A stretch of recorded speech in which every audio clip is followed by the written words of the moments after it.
Fucking bored out Quaker Oats guy's face is haunting this motherfucker like steroids. Alright.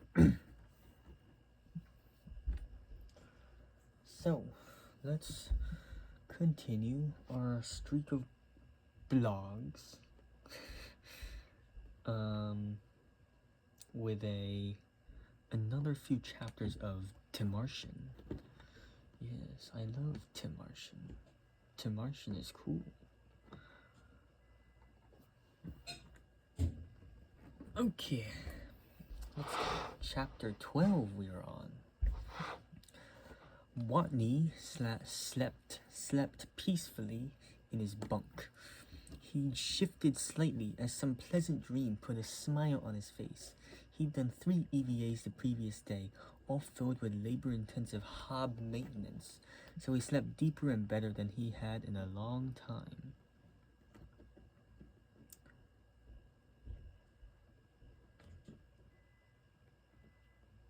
"Good morning, crew," Lewis called out.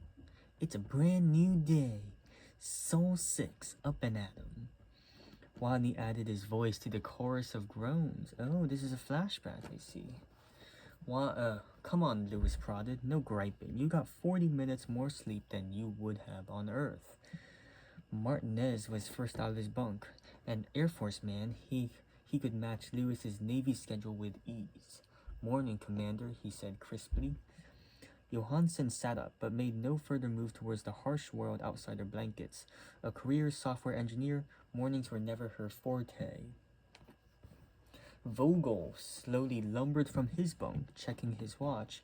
He wordlessly pulled on his jumpsuit, smoothing out what wrinkles he could.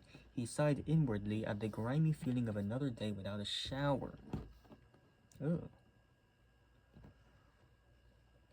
Watney turned away, hugging a pillow to his head. "Noisy people, go away," he mumbled. "Beck," Martinez called out, shaking the mission's doctor. "Rise and shine, bud." "Yeah, okay," Beck said blearily. Johansson fell out of her bunk, then remained on the floor. Heh, that's funny. Pulling the pillow from Watney's hands, Lewis said, "Let's move, Watney. Uncle Sam paid $100,000 for every second we'd be here." "Bad woman take pillow," Watney groaned, unwilling to open his eyes. "Back on Earth, I've tipped 200-pound men out of their bunks. Want to see what I can do in 0.4 G?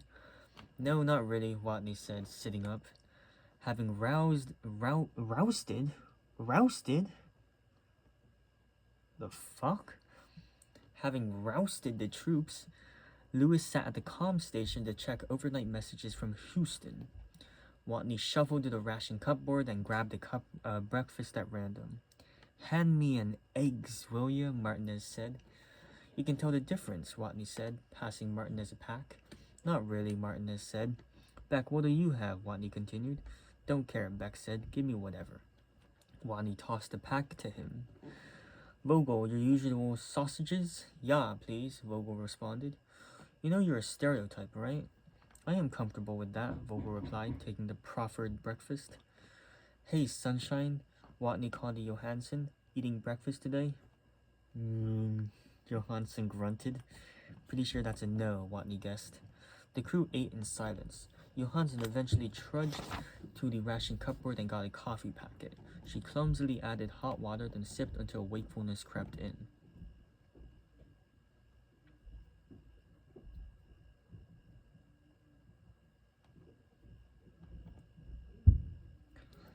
Mission updates from Houston," Lewis said. "Satellites show a storm coming, but we can do surface ops before it gets here. Vogel, Martinez, you'll be with me outside. Johansson, you're stuck tracking weather reports. Watney, your soil experiments are bumped up to today. Beck, run the samples from yesterday's EVA through the spectrometer." "Should you really go out with a storm on the way?" Beck asked. "Houston authorized it," Lewis said. "Seems needlessly dangerous." "Coming to Mars was needlessly dangerous," Lewis said. "What's your point?" Beck shrugged. "Just be careful." Foreshadowing. I wonder what's going on. I mean, we already know what's going on, so I guess it isn't really foreshadowing. I guess it's just dread and um, a sense of sadness, I guess. I don't know. 3 figures looked eastward. Their bulky EVA suits rendered them nearly identical. Only the European Union flag on Vogel's shoulder distinguished him from Lewis and Martinez, who wore the stars and stripes. The darkness to the east undulated and flickered in the rays of the rising sun. The storm, Vogel said in his accented English, is closer than Houston reported. I'm not gonna put on a German accent, dude. What the hell? We've got time, Lewis said. Focus on the task at hand. This EVA is all about chemical analysis. Vogel, you're the chemist, so you're in charge of what we dig up. Yeah, Vogel said. Please dig 30 centimeters and get soil samples, at least 100 grams each. Very important, is 30 centimeters down. Will do, Lewis said. Stay within 100 meters of the hob, she added. Vogel said. Yes, ma'am, said Martinez. They split up. Greatly improved since the days of Apollo, Ares EVA suits allowed much more freedom of motion. Digging, bending over, and bagging samples were trivial tasks. After a time, Lewis asked, How many samples do you need? 7 each, perhaps? That's fine, Lewis confirmed. I got 4 so far. 5 here, Martinez said. Of course, we can't expect the Navy to keep up with the Air Force now, can we? So that's how you want to play it, Lewis said. Just call him as I see him, Commander. Johansson here. The SysOps voice came over the radio. Houston's upgraded the storm to severe. It's going to be here in 15 minutes. Back to base, Lewis said. I wonder what's going to happen.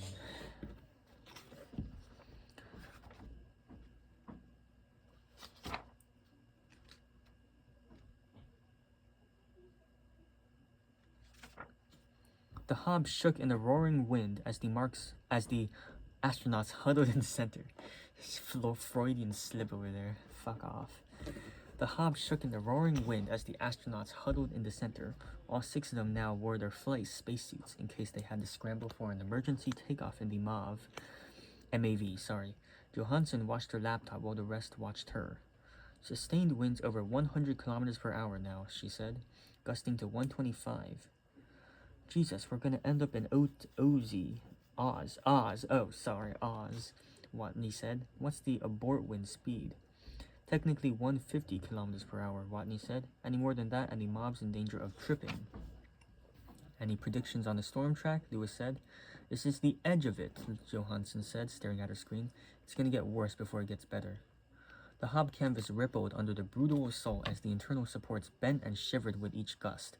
The cacophony grew louder by the minute.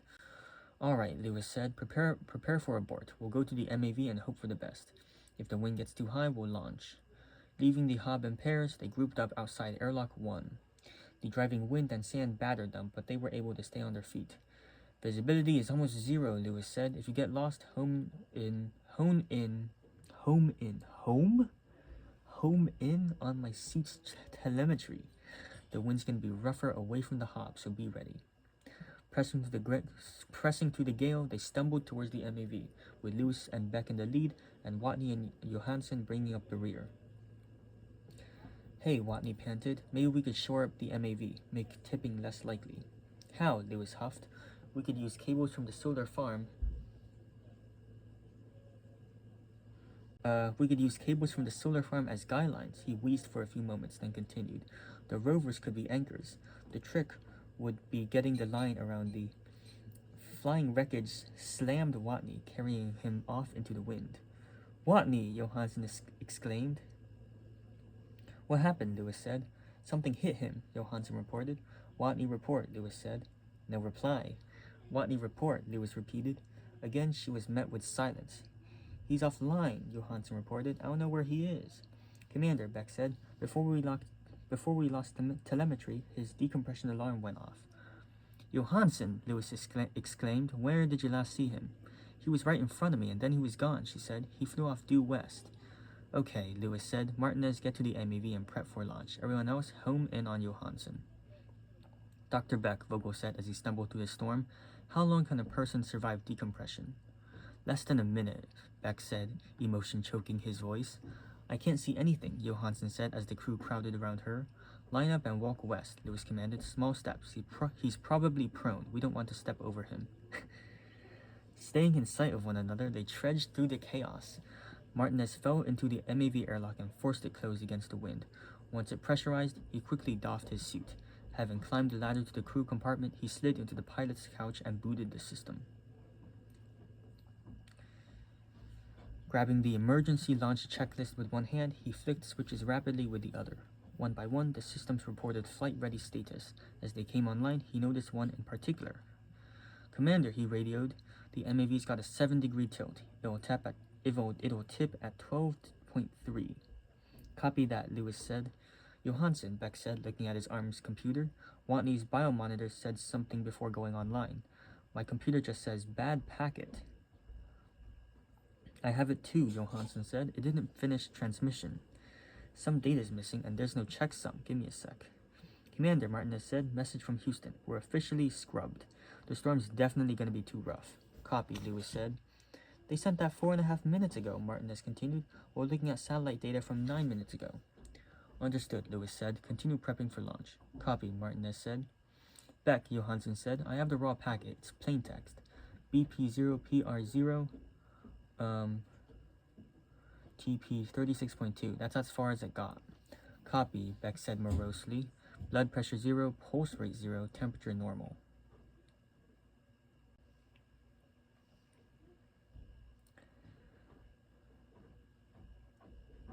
The channel fell silent for some time. They continued pressing forward, shuffling through the sandstorm, hoping for a miracle. Temperature normal, Lewis said, a hint of hope in her voice.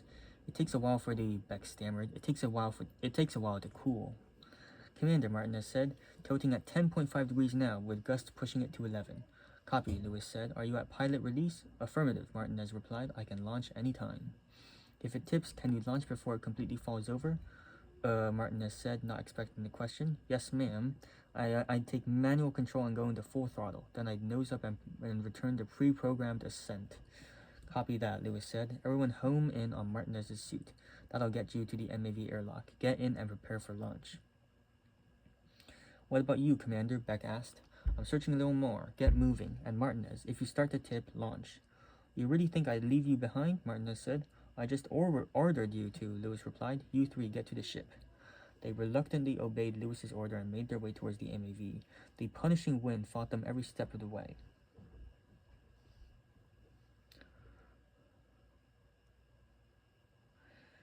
Unable to see the ground, Lewis shuffled forward. Remembering something, she reached to her back and got a pair of rock drill bits. She had added the 1-meter bits to her equipment that morning, anticipating geological sampling later in the day. Holding one in each hand, she dragged them along the ground as she walked. After 20 meters, she turned around and walked the opposite direction. Walking a straight line proved to be impossible. Not only did she lack visual references, the endless wind pushed her off course. The sheer volume of attacking sand buried her feet with each step. Grunting, she pressed on. Beck, Johansson and Vogel squeezed into the MAV airlock. Designed for 2, it could be used by 3 in emergencies. As it equalized, Lewis's voice came over the radio. Johansson, she said, would the rover IR camera do any good? Negative, Johansson replied. IR can't get through sand any better than visible light. What's she thinking? Beck asked after removing her helmet. She's a geologist. She knows IR can't get through a sandstorm. She is grasping, Vogel said, opening the inner door. We must get to the couches. Please hurry. I don't feel good about this, Beck said. Neither do I, Doctor, said Vogel, climbing the ladder. But the commander has given us orders. Insubordination will not help. Classic German. Commander, Martinez radioed, we're tilting 11.6 degrees, 1 good gust, and we're tipping. What about the proximity radar? Lewis said. Could it detect Watney's suit? No way, Martinez said. It's made to see Hermes in orbit, not the metal in a single spacesuit. Give it a try, Lewis said. Commander, said Beck, putting on a headset as he slid into his acceleration couch. I know you don't want to hear this, but Mark's dead. Copy, Lewis said. Martinez tried the radar. Roger, Martinez radioed.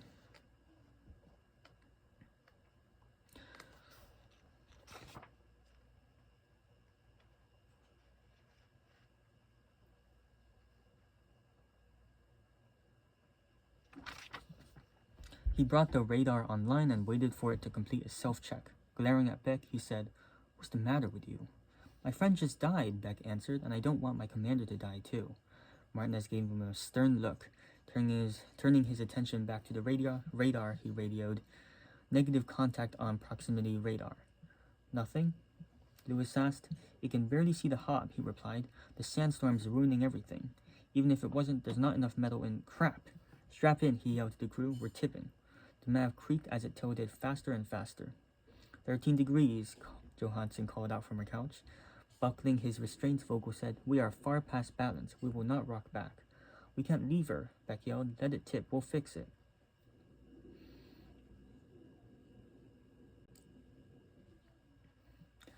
Um, 32 metric tons, including fuel, Martinez said, his hands flying over the controls. "If it hits the ground, it will do structural damage to the tank's frame and probably the second stage engine. We'd never be able to fix it."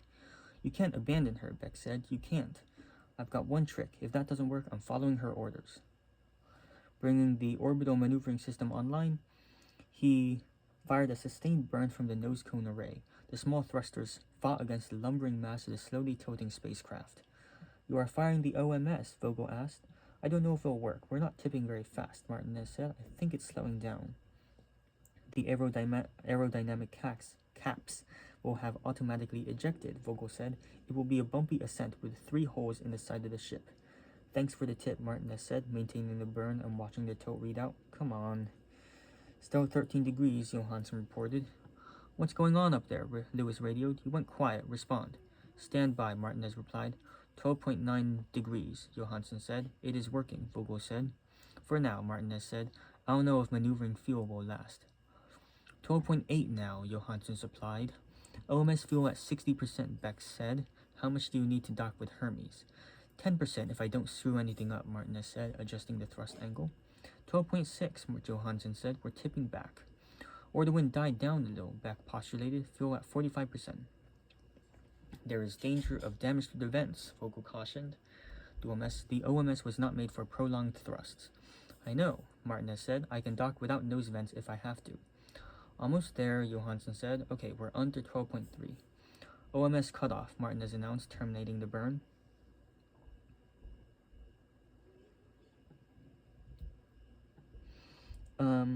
Still tipping back," Johansen said. 11.6, 11.5, holding at 11.5. "OMS fuel at 22%, Beck said. "Yeah, I see that," Martinez replied. "It'll be enough." "Commander," Beck radioed, "you need to get to the ship now." "Agreed," Martinez radioed. "He's gone, ma'am. Watney's gone."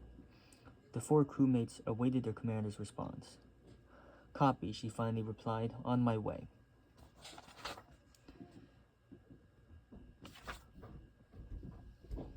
They lay in silence, strapped to their couches and ready for launch. Beck looked at Watney's empty couch and saw Vogel doing the same. Martinez ran a self-check on the nose cone OMS thrusters. They were no longer safe for use. He noted a malfunction in his log. The airlock cycled. After removing her suit, Lewis made her way to the flight cabin.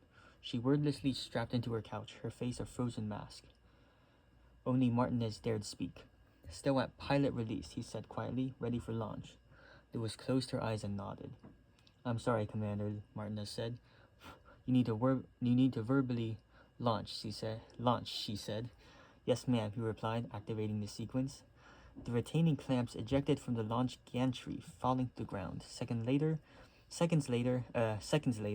pre-ignition pyros fired, igniting the main engines, and the MAV lurched upwards. The ship slowly gained speed. As it did, wind shear blew it laterally off course. Sensing the problem, the ascent software angled the ship into the wind to counteract it. As fuel was consumed, the ship got lighter and the acceleration more pronounced. Rising at this exponential rate, the craft quickly reached maximum acceleration, a limit defined not by the ship's power, but by the delicate human bodies inside. As the ship soared, the open OMS ports took their toll. The crew rocked in their couches as the craft shook violently. Martinez and the ascent software kept it trim, though it was a constant battle. The turbulence tapered off and eventually fell to nothing as the atmosphere became thinner and thinner. Suddenly, all 4 stopped. The first stage had been completed. The crew experienced weightlessness for several seconds. Then were pressed back into their couches as the next stage began. Outside, the now empty first stage fell away, eventually to crash on some unknown area of the planet below. Imagine if it fell on Watney. I'm kidding. The second stage pushed the ship even higher and into low orbit. Lasting less time than the massive first stage and thrusting much more smoothly, it seemed almost like an afterthought. Abruptly, the engine stopped, and an oppressive calm replaced the previous cacophony. Main engine shut down, Martinez said. Ascent time 8 minutes 14 seconds. On course for Hermes intercept. Normally, an incident-free launch would be cause for celebration. This one earned only silence broken by Johansen's gentle sobbing.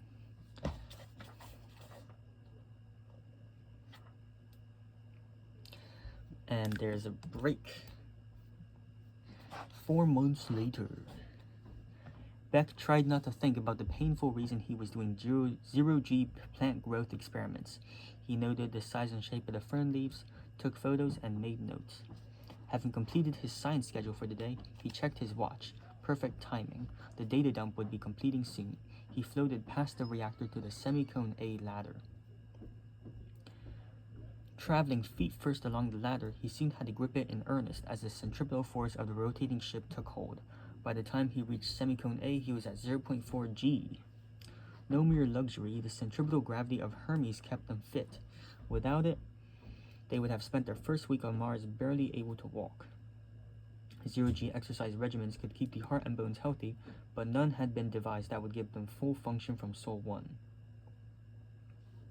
Because the ship was already designed for it, they used the system on the return trip as well. Johansen sat at her station. Lewis sat in the adjacent seat while Vogel and Martinez hovered nearby. The data dump carried emails and videos from home. It was the high point of the day. Is it here yet? Beck asked as he entered the bridge. Almost, Johansen said. 98%. You're looking cheerful, Martinez, Beck said.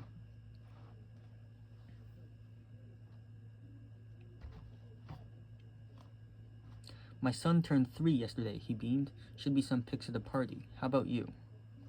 Nothing special, Beck said. Peer reviews of a paper I wrote a few years back. Complete, Johansen said. All the personal emails are dispatched to your laptop. Also, there's a telemetry update for Vogel and a system update for me. There's a voice message addressed to the whole crew. She looked over her shoulder to Lewis. Lewis shrugged. Play it. Johansen opened the message and then sat back. Hermes, this is Mitch Henderson, the message began. Henderson? Martinez said, puzzled. Talking directly to us without Capcom? Lewis held her hand up. Lewis held her hand up to signal for silence.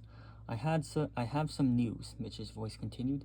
There's no subtle way to put this. Mark Watney's still alive. Johansen gasped. Johansen gasped. She gassed up the whole place, dude.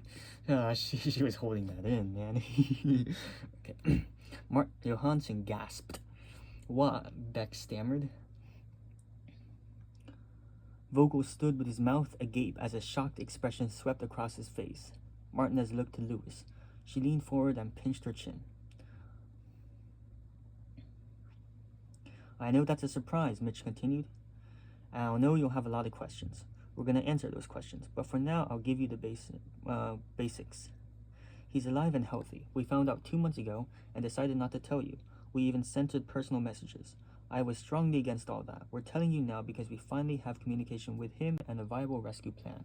It boils down to Ares 4 picking him up with a modified MDV. We'll get you a full write-up of what happened, but it's definitely not your fault. Mark stresses that every time it comes up. It was just bad luck.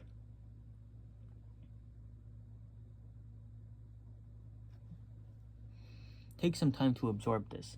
Your science schedules are cleared for tomorrow. Send all the questions you want and we'll answer them. Henderson out.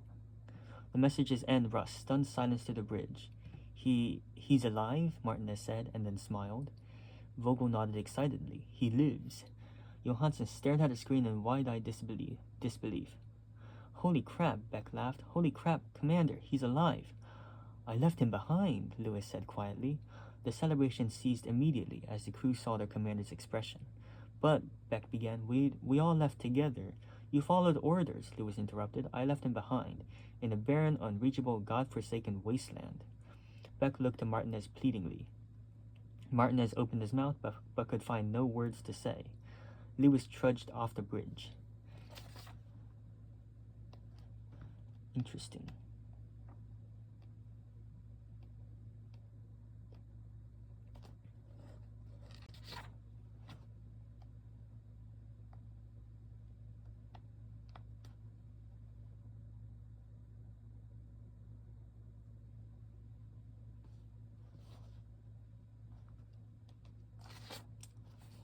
You know, I'll be honest, I kinda, like, I didn't skim through, I just, like, flipped through the pages, not really reading anything, and, when I came to this page, I immediately saw, like, Lewis trudged off the bridge, and I was like, oh shit, did Lewis, like, jump off a bridge? Did she fucking, like, commit suicide or something? Like, you know, that kind of seems like an actual it did seem like an actual possibility, you know, like, you know.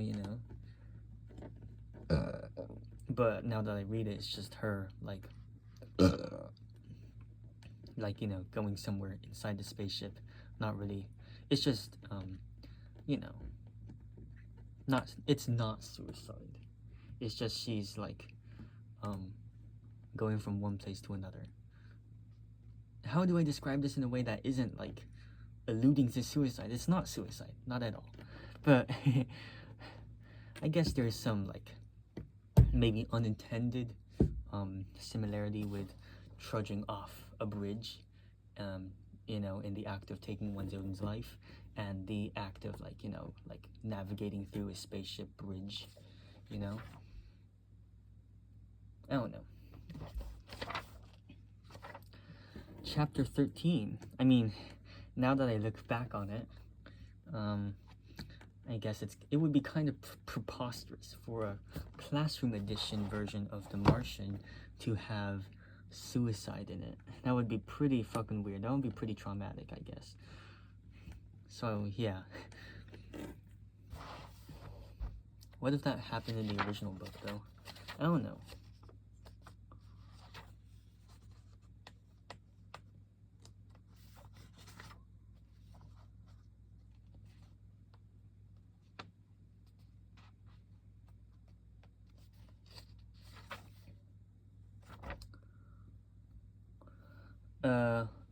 Chapter 13. The employees of Deo Plastics worked double shifts to finish the hab canvas for Ares 3.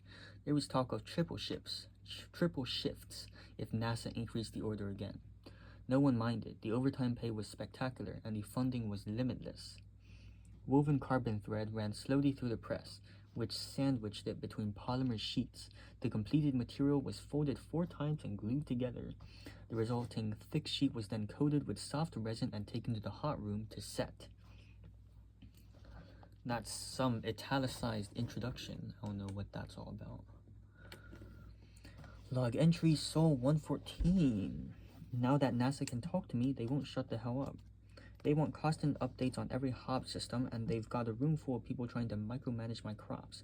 It's awesome to have a bunch of jerks on Earth telling me, a botanist, how to grow plants. The sarcasm is evident. I mostly ignore them. I don't want to come off as arrogant here, but I'm the best botanist on the planet. One big bonus, email. Just like the days back on Hermes, I get data dumps. Of course, they relay email from friends and family, but NASA also sends along choice messages from the public. I've gotten email from rock stars, athletes, actors and actresses, and even the president. One of them was from my alma mater, the University of Chicago. They say once you grow crops somewhere, you have officially colonized it. So technically, I colonized Mars. But my favorite email was the one from my mother. It's exactly what you'd expect. Thank God you're alive, stay strong, don't die, your father says hello, etc. I read it 50 times in a row. Hey, don't get me wrong. I'm not a mama's boy or anything. I'm a full-grown man who only occasionally wears diapers. You have to in an EVA suit. It's totally manly and normal for me to cling to a letter from my mom. It's not like I'm some homesick child at camp, right? Admittedly, I have to schlep to the rover 5 times a day to check email. They can get a message from Earth to Mars, but they can't get they can get a message from Earth to Mars, but they can't get it another 10 meters to the Hob. But hey, I can't complain. My odds of living through this are way higher now. Last I heard, they'd solved the weight problem on Ares 4's MDV. Once it lands here, they'll ditch the heat shield, all the life support stuff, and a bunch of empty fuel tanks. Then they can take the 7 of us, Ares 4's crew plus me, all the way to Schiaparelli. They're already working on my duties for the surface ops. How cool is that? In other news, I'm learning Morse code. Why? Because it's our backup communication system. NASA figured the decades-old probe isn't ideal as a sole means of communication.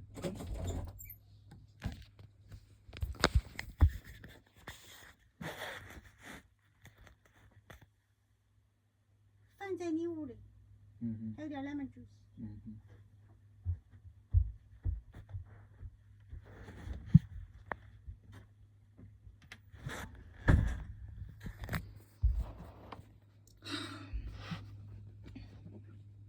If Pathfinder craps out, I'll spell messages with rocks, which NASA will see with satellites. They can't reply, but at least we'd have one-way communication. Why Morse code? Because making dots and dashes with rocks is a lot easier than making letters. It's a crappy way to communicate. Hopefully it won't come up. That's called foreshadowing. And there's the italicized text again. All chemical reactions complete. The sheet was sterilized and moved to a clean room. There, a worker cut a strip off the edge, divided it into squares, and put each through a series of rigorous tests. Having passed inspection, the sheet was then cut to shape. The edges were folded over, sewn, and resealed with resin. A man with a clipboard made final inspections, independently verifying the measurements, then approved it for use. Log entry Sol 115. The meddling botanists have grudgingly admitted I did a good job. They agree I'll have enough food to last till Sol 900. Bearing that in mind, NASA has fleshed out the mission details of my supply probe. At first, they were working on a desperate plan to get a probe here before Sol 400, but I bought another 500 souls of life with my potato farm, so they have much more time to work on it. They'll launch next year during the Hoffman transfer window, and it will take almost 9 months to get here. It should arrive around Sol 856. It'll have plenty of food, a spare oxygenator, water reclaimer, and comm system. 3 comm systems, actually. I guess they aren't taking any chances. What would my habit of being nearby when radios break?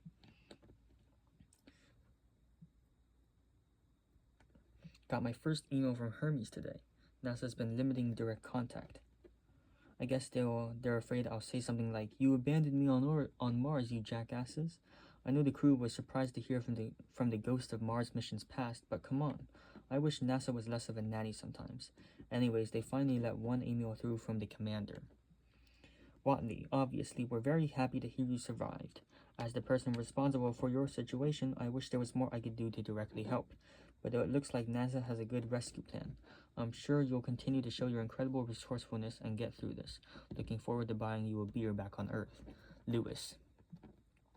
Commander, pure bad luck is responsible for my situation, not you. You made the right call and saved everyone else. I know it must have been a tough decision, but any analysis of that day will show it was the right one. Get everyone else home and I'll be happy. I will take you up on that beer though. Watney. The employees carefully folded the sheet and placed it in an argon-filled airtight shipping container. The man with the clipboard placed a sticker on the package.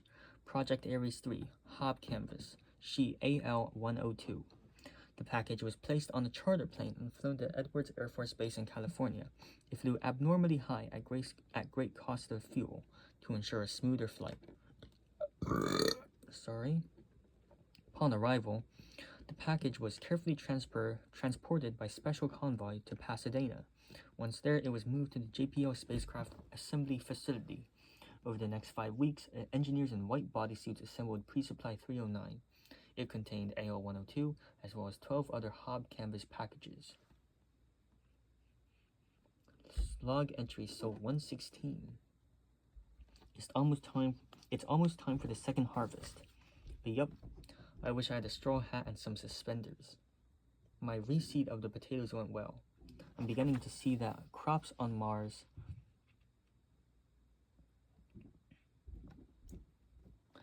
are extremely prolific, thanks to the billions of dollars worth of life support equipment around me. I now have 400 healthy potato plants, each one making lots of calorie-filled taters for my dining enjoyment. In just 10 days, they'll be ripe. And this time, I'm not replanting them as seed. This is my food supply. All natural, organic, Martian-grown potatoes. Don't hear that every day, do you? You may be wondering how I'll store them. I can't just pile them up. Most of them would go bad before I got around to eating them. So instead, I'll do something that wouldn't work at all on Earth. Throw them outside. Most of the water will be sucked out by the near vacuum. What's left will freeze solid. Any bacteria planning to rot my taters will die screaming. In other news, I got an email from Venkat Kapoor. Mark, some answers to your earlier questions. No, we will not tell our botany team to screw off. I understand you've been on your own for a long time, but we're in the loop now, and it's best if you listen to what we have to say. The Cubs finished the season at the bottom of the NL Central. The data transfer rate just isn't good enough for the sizes of music files, even in compressed formats. So your request for anything but disco is denied. Enjoy your boogie fever.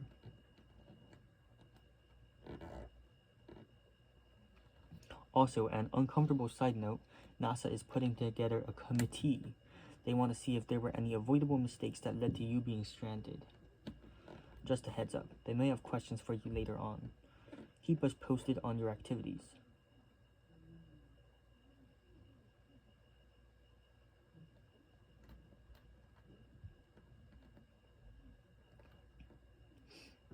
Venkat, this is his reply, tell the investigation committee they'll have to do their witch hunt without me.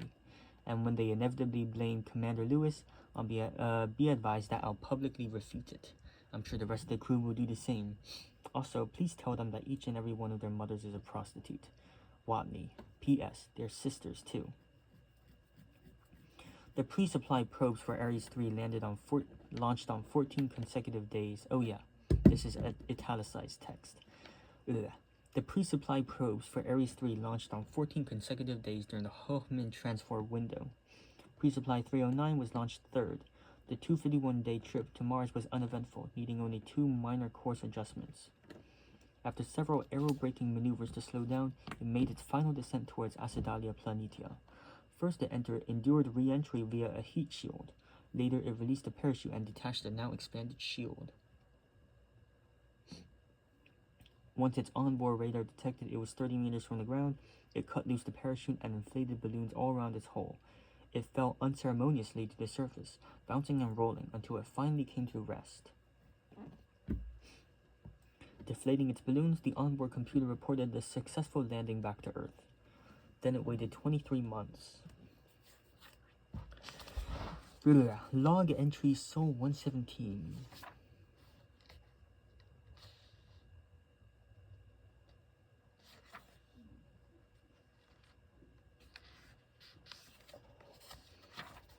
The water reclaimer is acting up.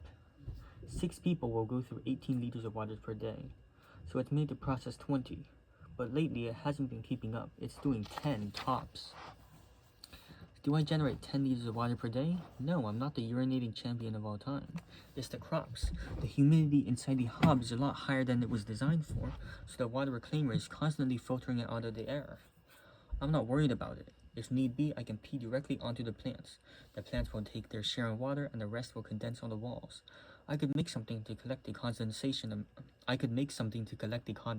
I'm sure. Thing is, the water can't go anywhere. It's a closed system. Okay, technically I'm lying. The plants aren't entirely water neutral. They strip the hydrogen from some of it, releasing the oxygen, and use it to make the complex hydrocarbons that are the plant itself. But it's a very small loss, and I made like 600 liters of water from MDV fuel. I could take baths and still have plenty left over.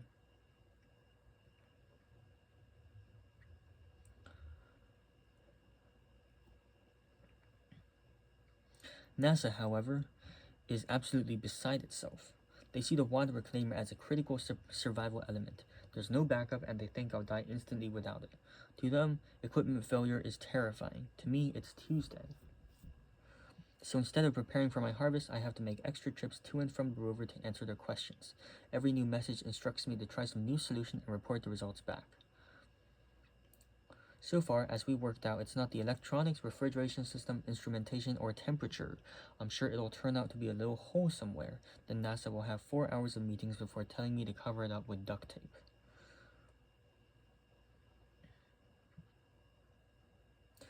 Another italicized text.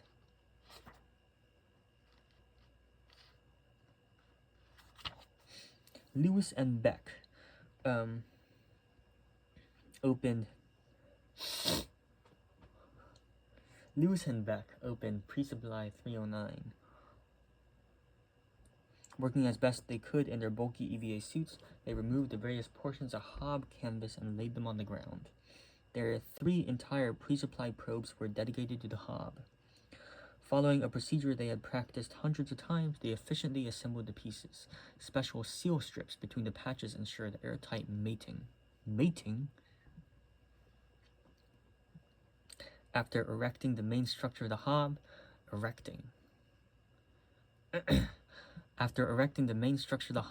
they assembled the 3 airlocks. Sheet AL-102 had a hole perfectly sized for airlock 1. Beck stretched the sheet tight to the seal strips on the airlock's exterior.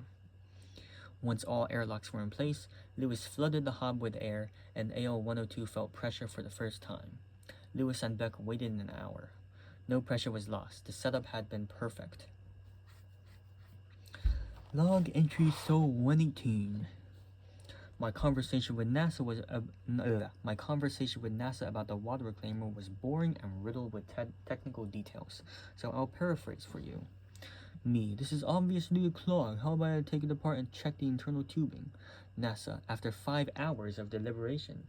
No, you'll screw it up and die. So I took it apart. Yeah, I know, NASA has a lot of ultra smart people, and I should really do what they say. And I'm being too adversarial, considering they spend all day working on how to save my life. I just got sick of being told how to wipe my ass. Independence was one of the qualities they looked for when choosing Ares astronauts. It's a 13-month mission. Most of it spent many light minutes away from Earth. They wanted people who would act on their own initiative. But if Commander Lewis were here, I'd do whatever she said, no problem. But a committee of faceless bureaucrats back on Earth? Sorry, I'm just having a tough time with it. I was really careful. I labeled every piece as I dismantled it and laid everything out on the table. I have the schematics in the computer, so nothing was a surprise. And just as I'd suspected, there was a clogged tube. The water reclaimer was designed to purify urine and strain humidity out of the air. You exhale almost as much water as you urinate. I mixed my water with soil, making it mineral water. The minerals built up in the water reclaimer. I cleaned out the tubing and put it all back together. It completely solved the problem. I'll have to do it again someday, but not for 100 souls or so. Big deal. No big deal, sorry. I told NASA what I did. Our paraphrase conversation was, me, I took it apart, found the problem, and fixed it. NASA, jerk. There is a...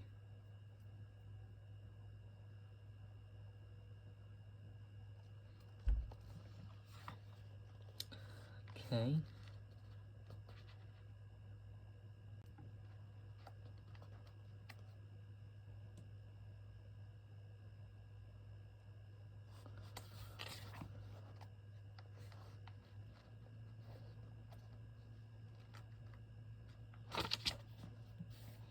There's another italicized text.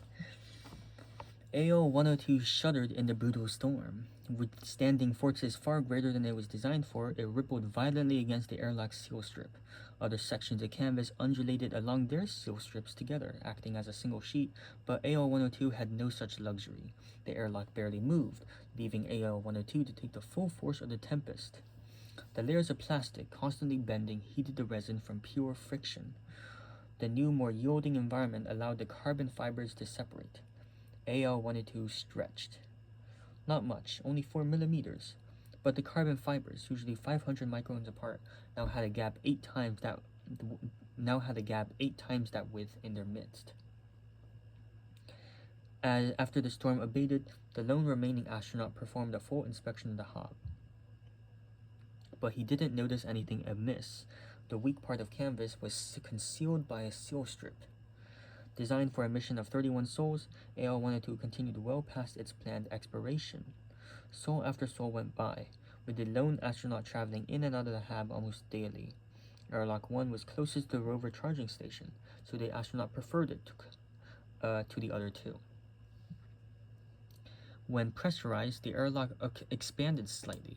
When depressurized, it shrunk. Every time the astronaut used the airlock, the strain on AO-2 relaxed, then tightened anew. Pulling, stressing, weakening, stretching, ...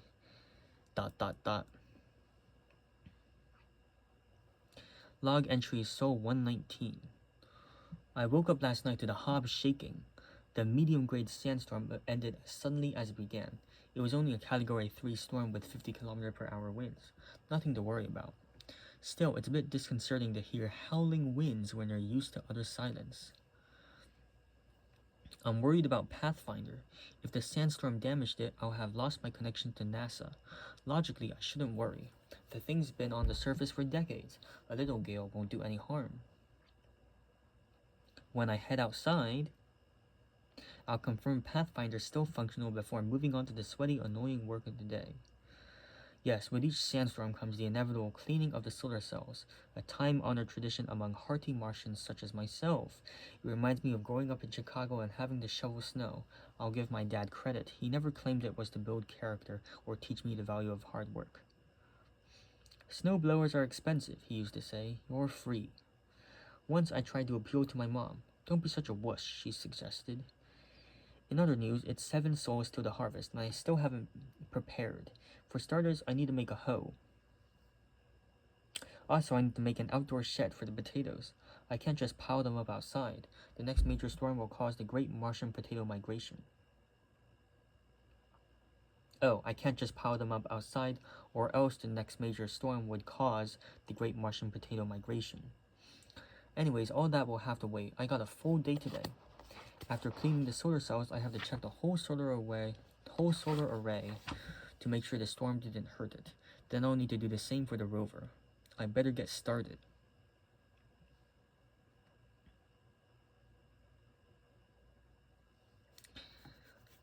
And then there's a break.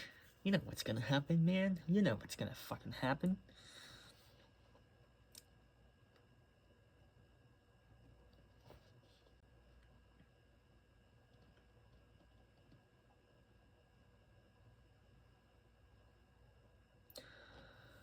Airlock 1 slowly depressurized to 0.006 atmospheres. Watney, wearing an EVA suit, stood inside it waiting for the cycle to complete. He had done it literally hundreds of times. Any apprehension he may have had on Sol 1 was long gone. Now it was merely a boring chore before exiting to the surface. As the depressurization continued, the hob's atmosphere compressed the airlock, and AO-102 stretched for the last time. On Sol 119, the hob breached. The initial tear was less than 1 millimeter. The perpendicular carbon fiber should have prevented the rip from growing, but countless abuses had stretched the vertical fibers apart and weakened the horizontal ones beyond use. The full force of the hob's atmosphere rushed through the breach. Within a tenth of a second, the rip was a meter long, running parallel to the seal strip. It propagated all the way around until it met its starting point. The airlock was no longer attached to the hob.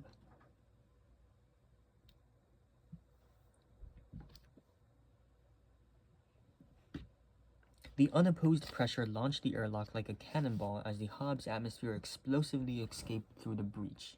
Inside, the surprised Watney slammed against the airlock's back door with the force of the expulsion. The airlock flew 40 meters before hitting the ground. Watney, barely recovered from the earlier shock, now endured another as he hit the front door face first.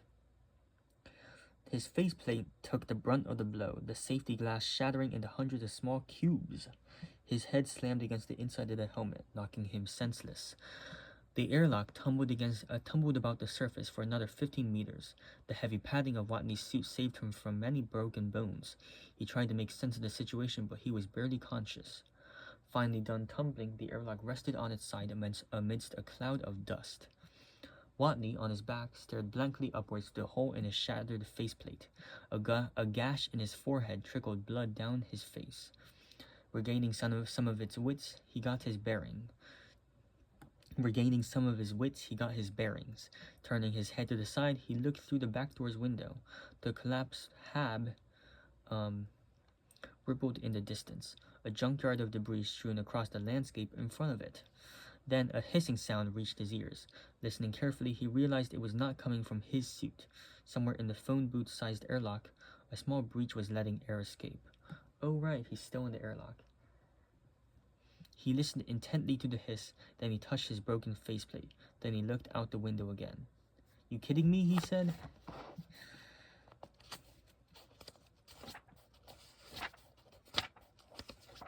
Okay, chapter 14. Let's go. Audio log transcript, Soul 119. You know what? Screw this. Screw this airlock, screw that hob, and screw this whole planet. Seriously, this is it. I've had it. I got a few minutes before I run out of air, and I'll be damned if I spend them playing Marslow game.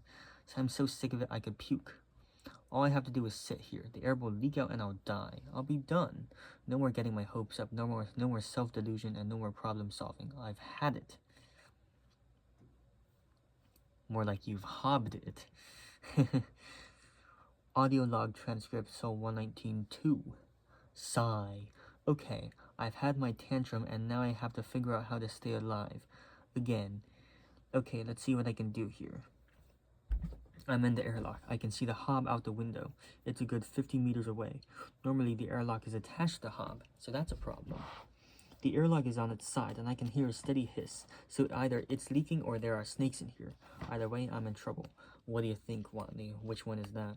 Also, during the whatever the hell happened, I got bounced around like a pinball and smashed my faceplate. Air is notoriously uncooperative when it comes to giant gaping holes in your EVA suit. Really?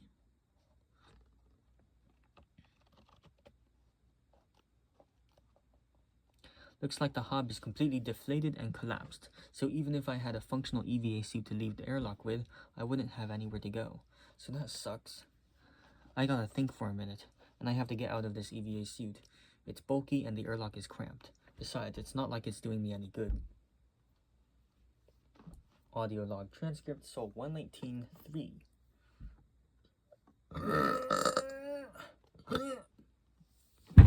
Things aren't as bad as they seem. I'm still screwed, mind you, just not as deeply. Not sure what happened in the hob, but the rover's probably fine. It's not ideal, but at least it's not a leaky phone booth. I have a patch kit on my EVA, of course. The same kind that saved my life back on Soul 6. But don't get excited, it won't do the suit any good.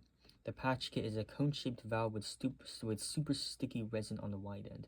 It's just too small to deal with a hole larger than 8 centimeters. And really, if you have a 9 centimeter hole, you're going to be dead way before you could whip out the kit.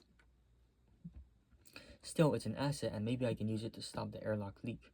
And that's my top priority right now. It's a small leak. With the faceplate gone, the EVA suit is effectively managing the whole airlock. It's been adding air to make up for the missing pressure, but it'll run out eventually. I need to find the leak. I think it's near my feet, judging by the sound. Now that I'm out of the suit, I can turn around and get a look.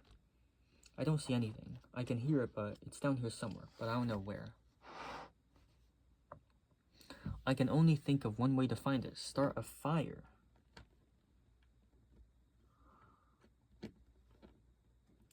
Yeah, I know. A lot of my ideas involve setting something on fire. And yes, deliberately starting a fire in a tiny enclosed space is usually a terrible idea. But I need the smoke. Just a little wisp of it. As usual, I'm working with stuff that was deliberately designed not to burn, but no amount of careful design by NASA can get around a determined arsonist with a tank of pure oxygen. Unfortunately, the EVA suit is made entirely of non-flammable materials. So is the airlock. My clothes are fireproof as well, even the thread.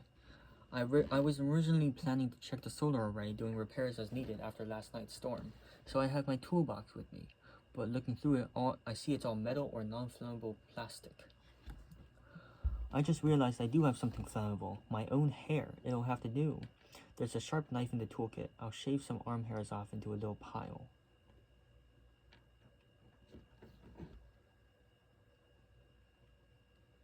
Next step, oxygen. I don't have anything so refined as pure oxygen flow. All I can do is muck with the EVA suit controls to increase oxygen percentage in the whole airlock. I figure bumping it to 40% will do. All I need now is a spark. The EVA suit has electronics, but it runs on very low voltage. I don't think I could get an arc with it. Besides, I don't want to mess with the suit. I need it working to get from the airlock to the rover. The airlock itself has electronics, but it ran on Hobb power. I guess NASA never considered what would happen if it was launched 50 meters. Lazy bums. Yeah, that's a real roast on NASA's part. Plastic might not burn, but anyone who's played with a balloon knows it's great at building up static charge. Once I do that, I should be able to make a spark by just touching a metal tool.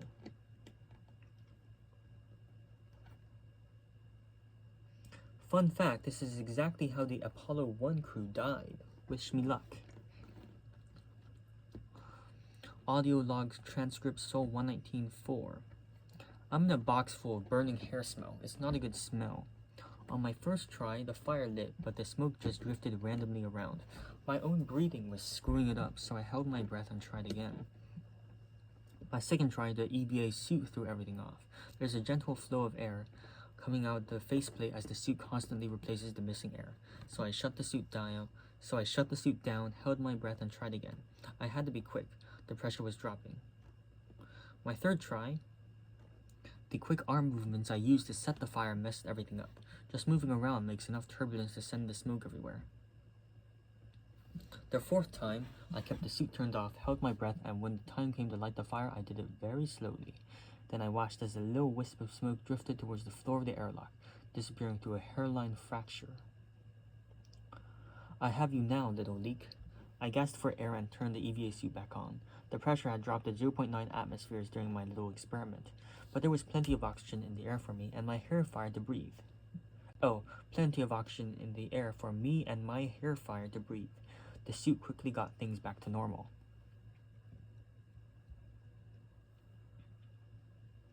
Looking at the fracture, I see that it's pretty tiny. It would be a kitsch to seal it with the suit's patch kit, but now that I think about it, that's a bad idea. I'll need to do some kind of repair to the faceplate. I don't know how just yet, but the patch kit and its pressure-resistant resin are probably really important, and I can't do it bit by bit either. Once I break the seal on the patch kit, the binary components of the resin mix and I have 60 seconds before it hardens. I can't just take a little to fix the airlock.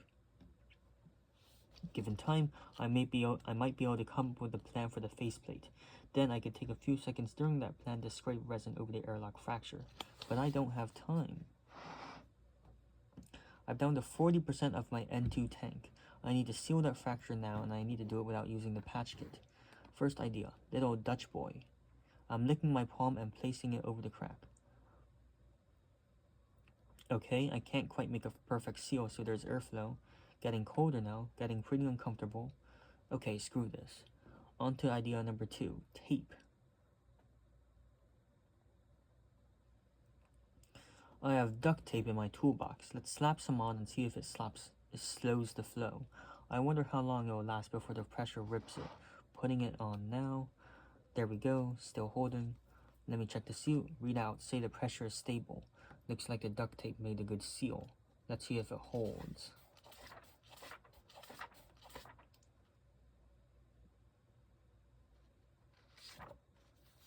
Audio log, transcript, Sol 119.5.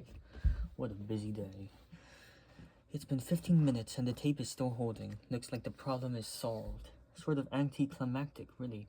I was already working out how to cover the breach with ice.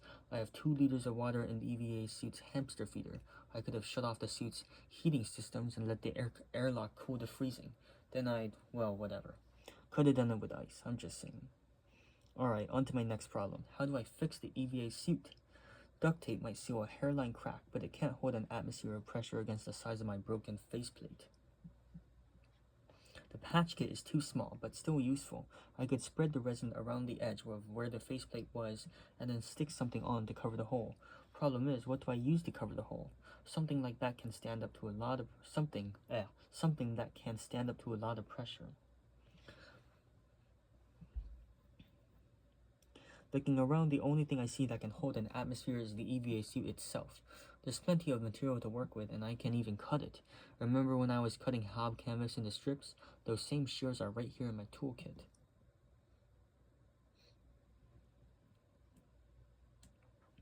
Cutting a chunk out of my EVA suit leaves it with another hole, but a hole I can control the shape and location of.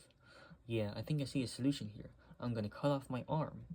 Well, no, not my arm, the EVA suit's arm. I'll cut right below the left elbow, then I can cut along its length, turning it into a rectangle. It will be big enough to seal the faceplate, and it will be held in place by the resin. Material designed to withstand atmospheric pressure, check. Resin designed to seal a breach against that pressure, check. And what about the gaping hole in the stumpy arm? Unlike my faceplate, the suit's material is flexible. I'll press it together and seal it with resin. Then I'll have to press my left arm against my side while I'm in the suit, but there will be room.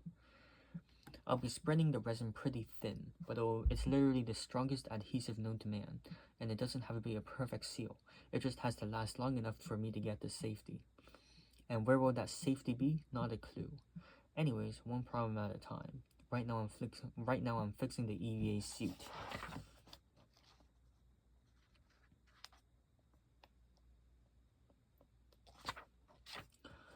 Audio log, transcript, Sol 119.6. Cutting the arm off the suit was easy. So was cutting along its length to make a rectangle. Those shears are strong as hell. Cleaning the glass off the faceplate took longer than I'd expected. It's unlikely it would puncture EVA suit material, but I'm not taking any chances. Besides, I don't want any glass in my face while I'm wearing it. Then came the tricky part. Once I broke the seal on the patch kit, I had 60 seconds before the resin set. I scooped it off the patch kit with my fingers and quickly spread it around the rim of the faceplate. Then I took what was left and sealed the armhole. I pressed the rectangle of suit material onto the helmet with both hands while using my knee to keep pressure on the arm seam. I held on until I'd counted 120 seconds, just to be sure. It seemed to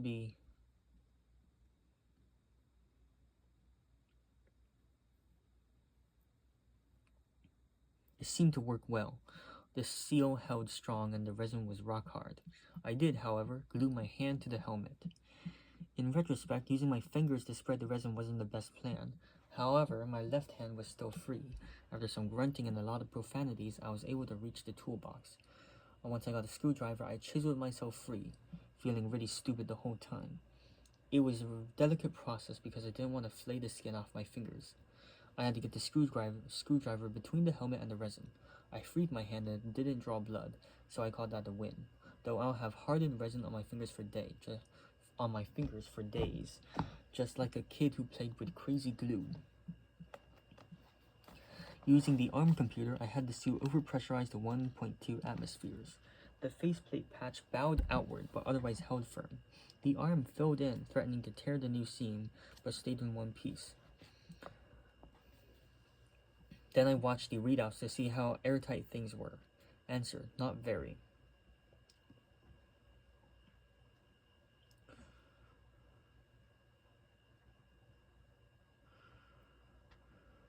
The suit is designed for 8 hours of use. That works out, I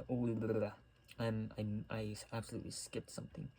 It absolutely pissed the air out. In 5 minutes it leaked so much it pressurized the whole airlock to 1.2 atmospheres. The suit is designed for 8 hours of use. That works out to 250 milliliters of liquid oxygen. Just to be safe, the suit has a full liter of O2 capacity. But that's half the story. The rest of the air is nitrogen. It's just there to add pressure. When the suit leaks, that's what it backfills with. The suit has 2 liters of liquid N2 storage. That's called the volume of the airlock, 2 cubic meters. The inflated EVA suit probably takes up half of it, so it took 5 minutes to add 0.2 atmospheres to 1 cubic meter. That's 285 grams of air. Trust me on the math. The air in the tanks is about 1 gram per cubic centimeter, meaning I just lost 285 milliliters. The 3 tanks combined had 3,000 milliliters to start with. A lot of that was used to maintain pressure while the airlock was leaking. Also, my breathing turned some oxygen into carbon dioxide, which was captured by the suit's CO2 filters.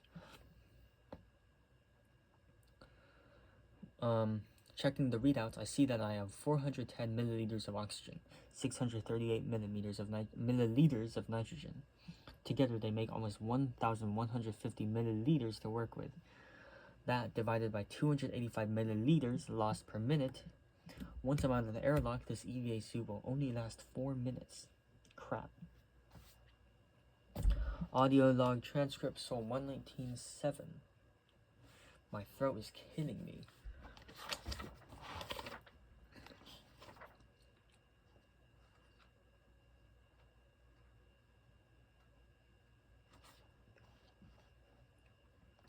Okay, I've been thinking some more. What good is going to the rover? I'd just be trapped there instead. Oh yeah, did I say audio log transcript Sol 119.7? I think. What good is going to the rover? I'd just be trapped there instead. The extra room would be nice, but I'd still die eventually. No water reclaimer, no oxygenator, no food. Take your pick. All those problems are fatal. I need to fix the hob. I know what to do. We practiced it in training, but it will take a long time. I'll have to scrounge around in the now collapsed canvas to get the spare material for patching. Then I have to find the breach and seal strip a patch in place. But it will take hours to repair, and my EVA suit is useless. I'll need another suit. Martinez's used to be in the rover. I hauled it all the way to the Pathfinder site and back, just in case I needed a spare. But when I returned, I put it back in the hob. Sigh. ... Alright, so I'll need to get another suit before going to the rover. Which one? Johan's is too small for me. Lewis is full of water. Actually, by now it's full of slowly subliming ice. The mangled, glued together suit I have with me is my original one. That leaves just Martinez's, Vogel, and Beck's. I left Martinez's near my bunk in case I needed a suit in a hurry. Of course, after that sudden decompression, it could be anywhere. Still, it's a place to start.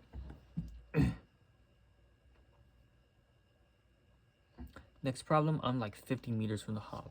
Running in 0.4 G while wearing a bulky EVA suit isn't easy. At best, I can trundle 2 meters per second.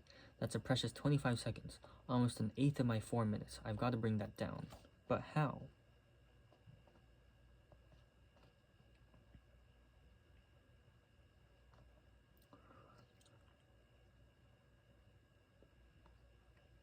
Audio log transcript Sol 119.8. I'll roll the airlock. It's basically a phone booth on its side. I did some experiments. I figured if I wanted to roll, I'll need to hit the wall as hard as possible.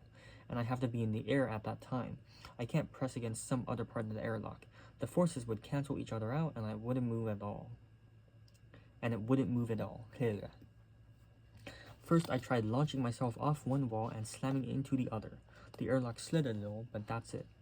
Next, I tried doing a super push-up to get airborne, 0.4 G, yay. Then, what the fuck, dude? What the fuck? Next, I tried doing a super push-up to get airborne, then kicking the wall with both feet. Again, it just slid. The third time I got it right. The trick was to plant both my feet on the ground, near the wall, then launch myself to the top of the opposite wall and hit with my back. When I tried that just now, it gave me enough force and leverage to chip the airlock and roll one face towards the hob. The airlock is 1 meter wide, so I have to do it like 50 more times. I'm gonna have a hell of a backache after this. Audio log transcript Sol 120. I have a hell of a backache. The subtle and replying hurl my body at the wall technique had some flaws. It worked only 1 out of every 10 tries and it hurt a lot. I had to take breaks, stretch out, and generally convince myself to body slam the wall again and again. It took all night, but I made it. I'm 10 meters from the hop now. I can't get any closer because the debris from the compression is all over the place. This isn't an all-terrain airlock. I can't roll over that stuff. It was morning when the hob popped. Now it's morning again. I've been in this stupid box for an entire day, but I'm leaving soon. I'm in the EVA suit now and ready to roll. Alright, okay, once more to the plan. Use the manual valves to equalize the airlock. Get out and hurry to the hob. Wander around under the collapsed canvas. Find Martinez's suit, or Vogel's if I run into it first. Get to the rover, then I'm safe. If I run out of time before finding a suit, I'll just run to the rover. I'll be in trouble, but I'll have time to think and materials to work with. Deep breath, here we go. Log entry. Sol 120. I'm alive and I'm in the rover. Things didn't go exactly as planned, but I'm not dead, so it's a win. Equalizing the airlock went fine. I was out on the surface within 30 seconds. Skipping towards the hob, the fastest way to move in this gravity, I passed through the field of debris. The rupture had really sent things flying, myself included. It was hard to see. My faceplate was covered by the makeshift patch. Fortunately, my arm had a camera. NASA discovered that turning your whole EVA-suited body to look at something was a strenuous waste of time, so they mounted a small camera on the right arm. The feed is projected to the inner faceplate. This allows us to look at things just by pointing to them. The faceplate patch wasn't exactly smooth or effective, so I had to look at a rippled, messed up version of the camera feed. Still, it was enough to see what was going on. I beelined for where the airlock used to be. I knew there had to be a pretty big hole there, so I'd be able to get in. I found it easily, and boy is it a nasty rip. It's gonna be a pain in the ass to fix it. That's when the flaws in my plan started to reveal themselves. I only had one arm to work with. My left arm was pinned against my body, while the stumpy arm of the suit bounced freely. So as I moved around under the canvas, I had to use my one good arm to hold the canvas up. It slowed me down.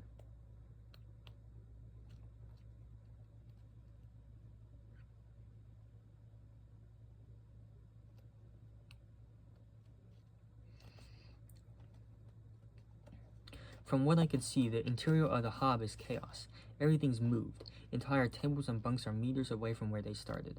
Lighter objects are wildly jumbled, many of them out on the surface. Everything's covered in soil and mangled potato plants. Trudging onwards, I got to where I'd left Martinez's suit. To my shock, it was still there. Yay, I naively thought. Problem solved. Unfortunately, the suit was pinned under a table, which was held down by the collapsed canvas. If I just had both arms, I could have pulled it free, but with only one, I couldn't do it. Running low on time, I detached the helmet. Setting it aside, I reached past the table to get Martinez's patch kit. I found it with the help of the arm camera. I dropped it in the helmet and hauled it out of there.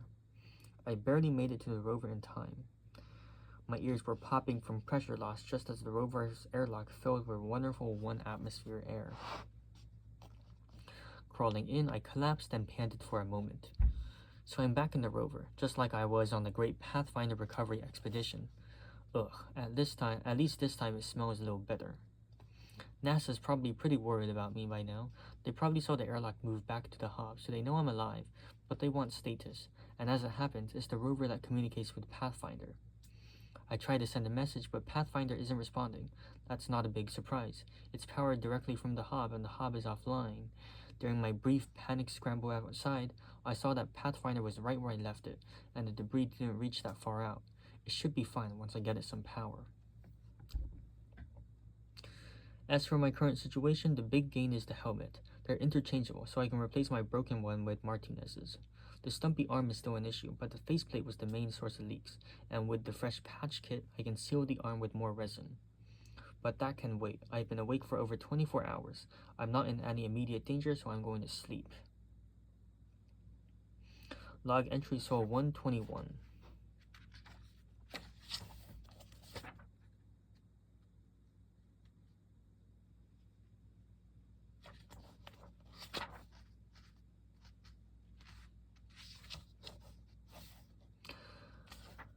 Got a real good sleep and made real progress today. First thing I did was reseal the arm. Last time I had to spread the resin pretty thin. I'd used most of it for the faceplate patch, but this time I had a whole patch kit just for the arm. I got a perfect seal.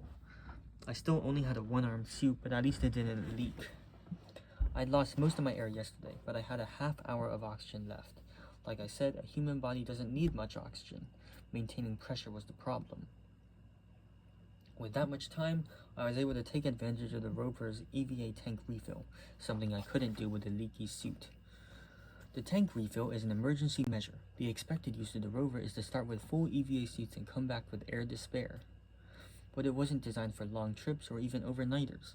But just in case of emergency, it has refill hoses mounted on the exterior. Inside space was limited already, and NASA concluded that most air-related emergencies would be outdoors. But refilling is slow, slower than my suit was leaking, so it wasn't any use to me until I swapped helmets. Now, with a solid suit capable of holding pressure, refilling the tanks was a breeze. After refilling and making sure the suit was still not leaking, I had a few immediate tasks to take care of. Much as I trust my handiwork, I wanted a two-armed suit. I ventured back into the hob. This time, not being rushed, I was able to use a pole to leverage the table off Martinez's suit. Pulling it loose, I dragged it back to the rover.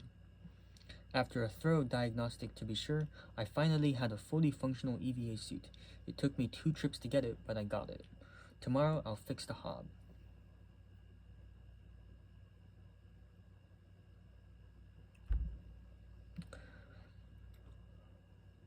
Log entry Sol 122. The first thing I did today was line up rocks near the rover to spell A-OK. That should make NASA happy. I went to the hob again to assess the damage. My priority will be to get the structure intact and holding pressure. From there, I can work on fixing stuff that broke. The hob is normally a dome with flexible support poles maintaining the arch and rigid folding floor material to keep its base flat. The internal pressure was a vital part of its support. Without it, the whole thing collapsed. I inspected the poles and none of them had broken. They're just lying flat is all. I'll have to recouple a few of them, but that'll be easy. The hole where airlock 1 used to be is huge but surmountable. I have seal strips and spare canvas. It'll be a lot of work, but I can get the hab together again. Once I do, I'll re-establish power and get Pathfinder back online. From there, NASA can tell me how to fix anything I can't figure out on my own. I'm not worried about any of that. I have a much bigger problem. The farm is dead. With a complete loss of pressure, most of the water boiled off. Also, the temperature is well below freezing. Not even the bacteria in the soil can survive a catastrophe like that. Some of the props were in pop tents off the hob, but they're dead too. I had them connected directly to the hob via hoses to maintain air supply and temperature. When the hob blew, the pop tents depressurized as well. Even if they hadn't, the freezing cold would have killed the crops. Potatoes are now extinct on Mars. So is the soil bacteria. I'll never grow another plant so long as I'm here. We had it all planned out. My farm would give me food until Sol 900. A supply probe would get here on Sol 856, way before I ran out. With the farm dead, that plan is history. The ration packs won't have been affected by the explosion, and the potatoes I'd already grown may be dead, but there's still food. I was just about to harvest, so it was a good time for this to happen, I guess.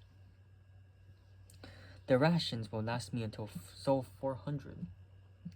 I can't say for sure how long the potatoes will last until I see how many I got, but I can estimate. I had 400 plants, probably averaging 5 potatoes each, 2,000 taters. At 150 calories each, I'll need to eat 10 per Sol to survive. That means they'll last me 200 Sols. Grand total, I have enough food to last till Sol 600. By Sol 856, I'll be long dead. Interesting.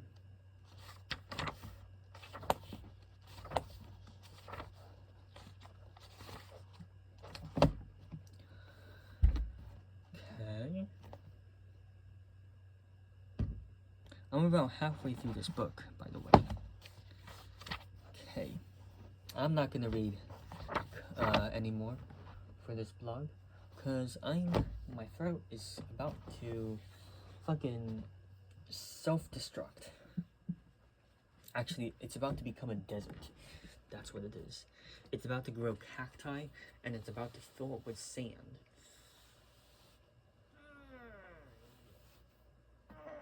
Oh, that was good. That was a good spine crack. Okay.